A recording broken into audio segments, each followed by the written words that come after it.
Bonjour à tous et bienvenue dans cette capsule vidéo pour célébrer la semaine de la francophonie, où que vous soyez dans le monde. Je m'appelle Muriel Rigat, j'enseigne le français et l'anglais langue seconde pour le LIFEL. Je vis au Canada où l'on célèbre la francophonie tout au long du mois de mars. Pour l'Europe, puis le reste du monde, ce sera la semaine du 20 mars, avec le jeudi 20 mars étant le jour de la francophonie. Je partage quelques activités ici pour les élèves du LIFEL, mais la famille, les parents sont les bienvenus aussi. Je vais commencer par la lecture d'un conte, enfin d'un livre, un joli livre sur les mots, les collectionneurs de mots, puis ce sera la dictée. Vous savez que chaque année, on propose à travers le monde la fameuse dictée de la francophonie. Donc, ce ne sera pas la dictée 2025, mais j'ai sélectionné des passages des dictées précédentes. Donc, il y aura une dictée pour le niveau primaire, puis une dictée pour le niveau lycée, on va dire. Et puis, chacun pourra choisir. Je vous mettrai la correction de la dictée ensuite. Et puis, on finira par un conte d'Afrique de l'Ouest. Alors, c'est parti pour le collectionneur de mots. Donc, le collectionneur de mots de Peter H. Reynolds.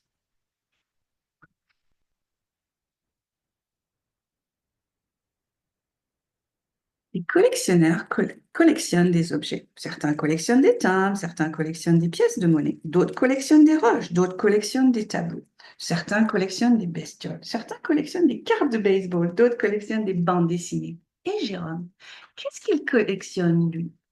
Jérôme collectionne des mots. Il collectionne des mots qu'il entend, des mots qui attirent son attention. Il collectionne des mots qu'il voit. Certainement, certains mots lui sautent aux yeux.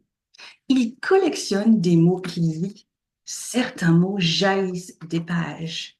Des mots courts et doux, des mots de 2 syllabes et des mots de plusieurs syllabes qui sonnent comme une mélodie. Jérôme découvre des mots. Il n'en connaît pas le sens, mais ils sont merveilleux à prononcer.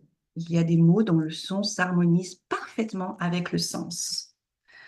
Jérôme remplit des cahiers de dizaines et de dizaines de ses mots favoris. Jérôme a fait beaucoup de catégories, rêve, science, triste, action, poésie. Un jour, alors qu'il transporte sa collection, Jérôme trébuche et ses mots s'envolent dans les airs. En les ramassant, Jérôme remarque que ces catégories sont toutes mélangées. Des grands mots sont à côté de petits mots, des mots tristes, à côté de mots des rêves. Jérôme commence à aligner des mots qu'il n'avait jamais imaginés côte à côte. Il utilise ces mots pour écrire des poèmes, il utilise ces mots pour composer des chansons. Elles sont charmantes, elles sont émouvantes. Il s'aperçoit que les mots les plus simples sont parfois les plus puissants. Je comprends, je suis désolée, merci, je t'adore. Jérôme collectionne avec enthousiasme de plus en plus de mots.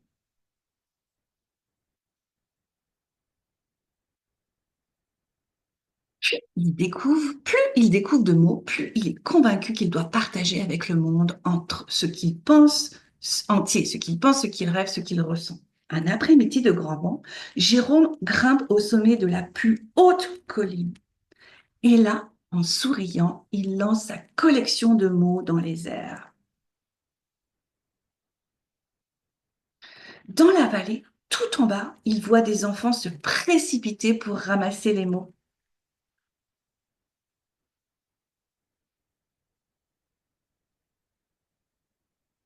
Jérôme ne trouve pas de mots pour exprimer son bonheur.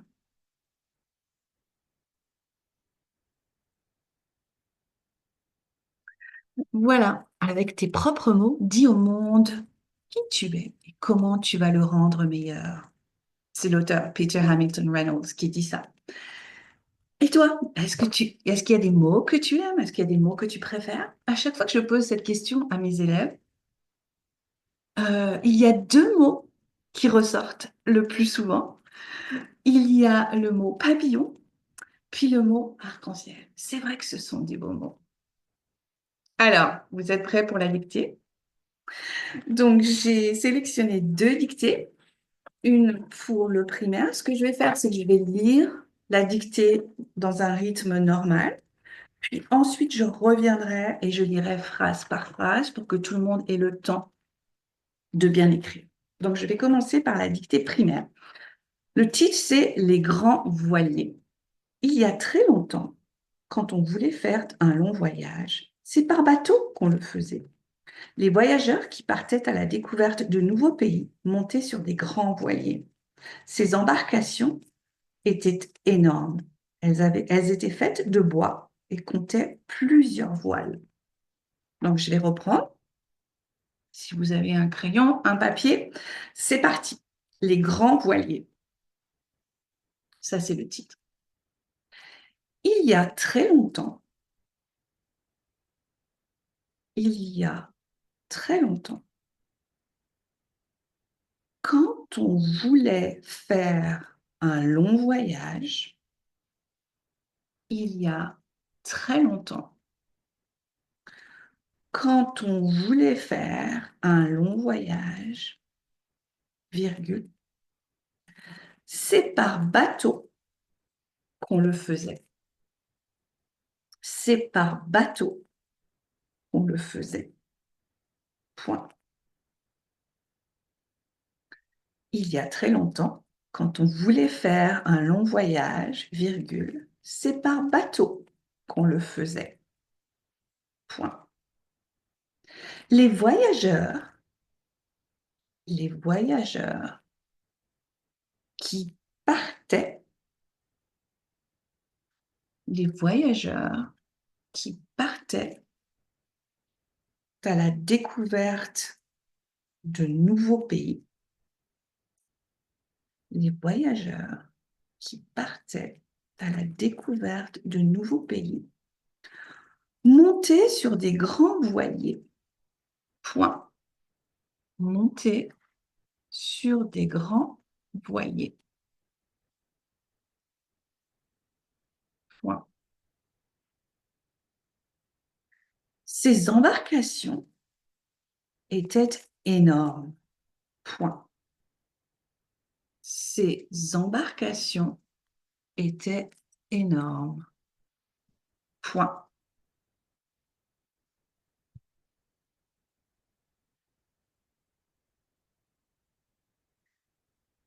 Elles étaient faites de bois et comptaient plusieurs voiles. Point. Elles étaient faites de bois et comptaient plusieurs voiles. Point. Je vais relire une dernière fois cette dictée. Les grands voiliers. Il y a très longtemps, quand on voulait faire un long voyage, virgule, c'est par bateau qu'on le faisait. Point. Les voyageurs qui partaient à la découverte de nouveaux pays montaient sur des grands voiliers. Point. Ces embarcations étaient énormes. Point. Elles étaient faites de bois et comptaient plusieurs voiles. Point. Je vais passer à la dictée niveau lycée. Puis c'est un extrait de la dictée de la francophonie qui a eu lieu au Québec, au Canada, l'année dernière, que j'ai abrégé. Donc le titre, c'est L'intelligence artificielle et ses fascinantes facettes. Le robot est aux yeux des enfants émerveillés l'alter ego idéal. Dans ceux de leurs aïeuls, cet étrange engin devient un objet nébuleux, inaccessible, voire irréel. Les interactions personne-machine, telles que la reconnaissance vocale, provoquent à la fois excitation et malaise.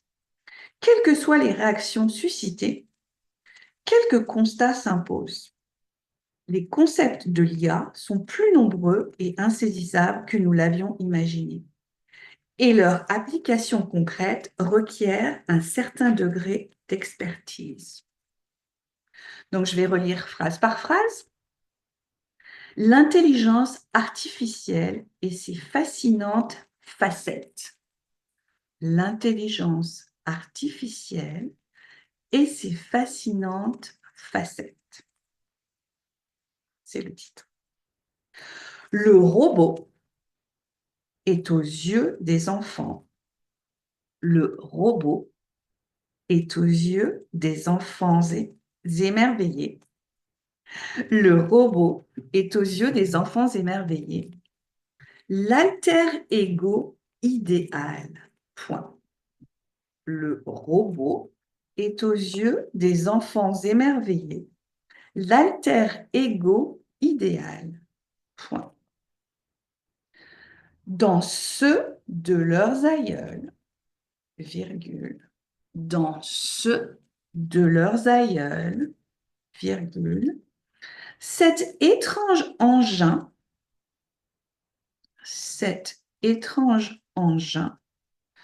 devient un objet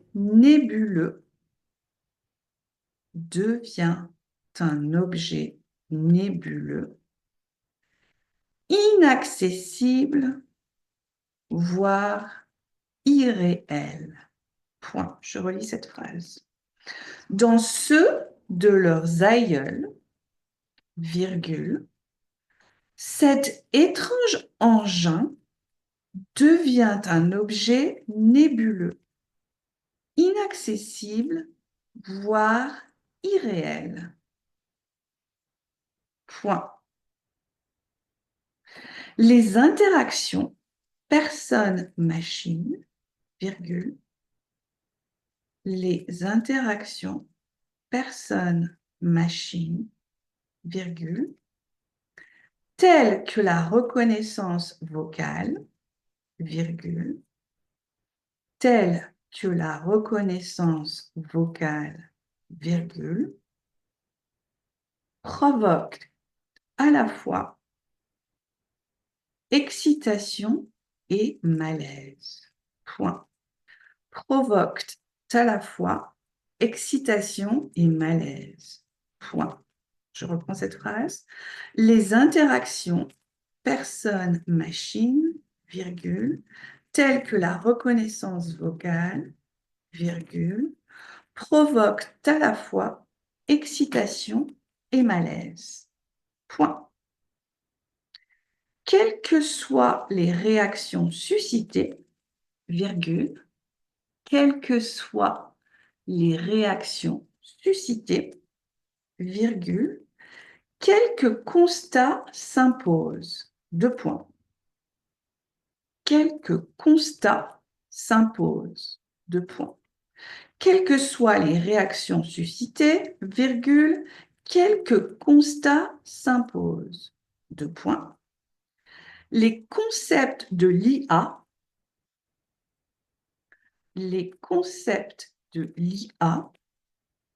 sont plus nombreux et insaisissables. Les concepts de l'IA sont plus nombreux et insaisissables que nous l'avions imaginé. Et leur application concrète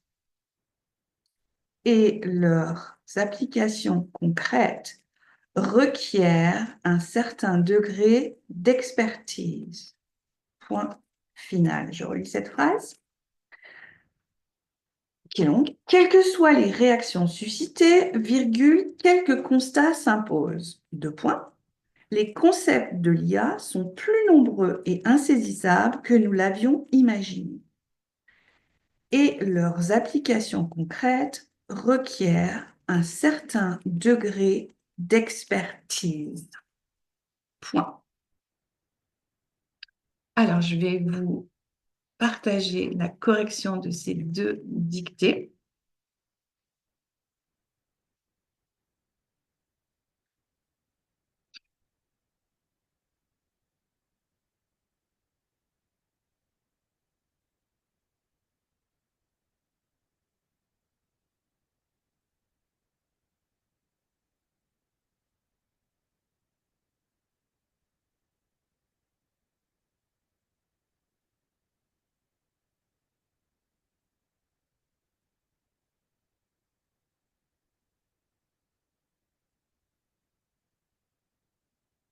Voilà, vous pouvez faire pause aussi pour regarder.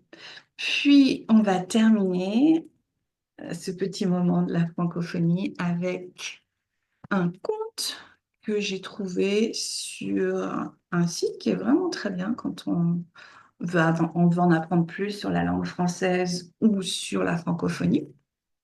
Donc je vais le partager avec vous.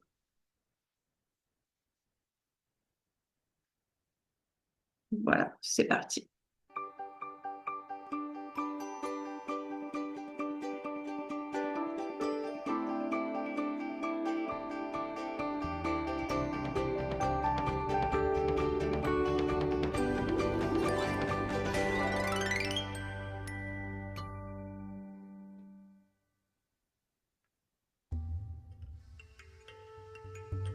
L'hyène et l'aveugle. Conte Sérère.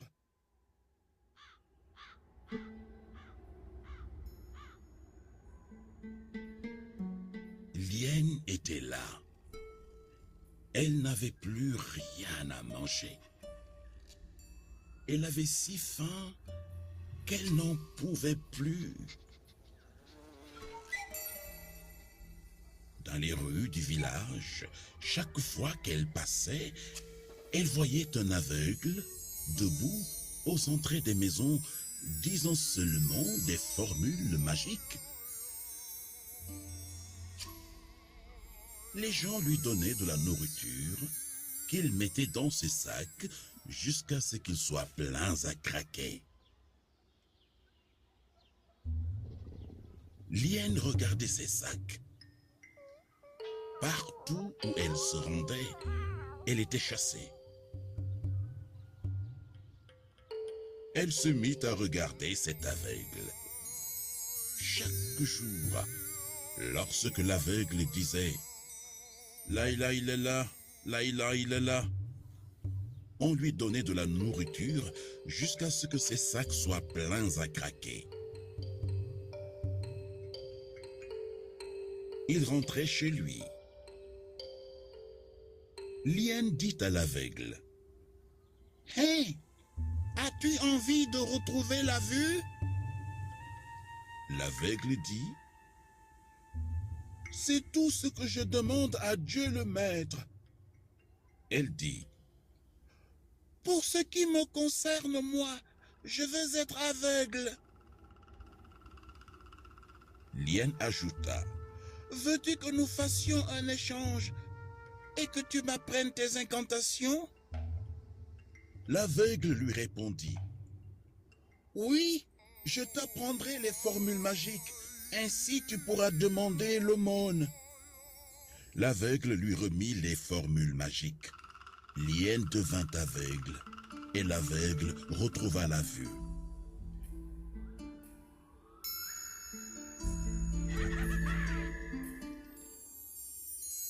Le premier jour, elle récita les formules magiques et remplit ses sacs avec de la nourriture jusqu'à ce qu'ils soient pleins à ras-bord. L'hyène alla se coucher dans sa case et se mit à parloter.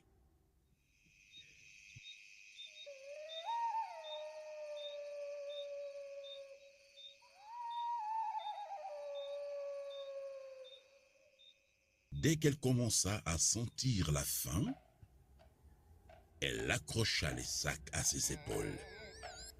Elle arriva à mi-chemin et oublia les formules. Elle ne connaissait plus les formules magiques et elle ne pouvait plus savoir qui était l'aveugle. Alors, elle resta là, bêtement.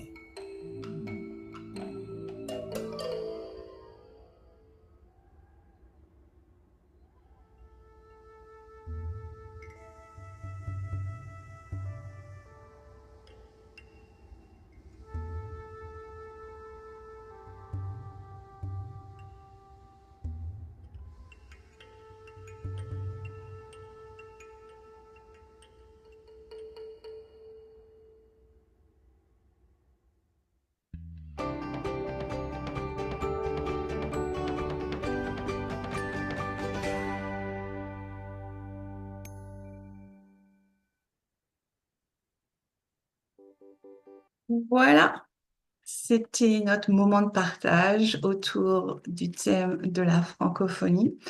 Alors, j'ai eu un petit doute en lisant la dictée des lycéens. Alors, je voulais le partager avec vous sur le mot aïeul. Puis je me disais, mais on dit les aïeux aussi. Alors, je suis allée voir, hein, comme quoi il faut toujours avoir un dictionnaire et un Becherel. On va utiliser les mots, les deux. Les aïeuls, sera plus pour les grands-parents, arrière-grands-parents, puis les aïeux, ce sera plus pour les ancêtres. Voilà. C'était notre moment d'échange autour de la francophonie. Ben, je vous souhaite à tous de passer une très belle semaine de la francophonie. Au revoir.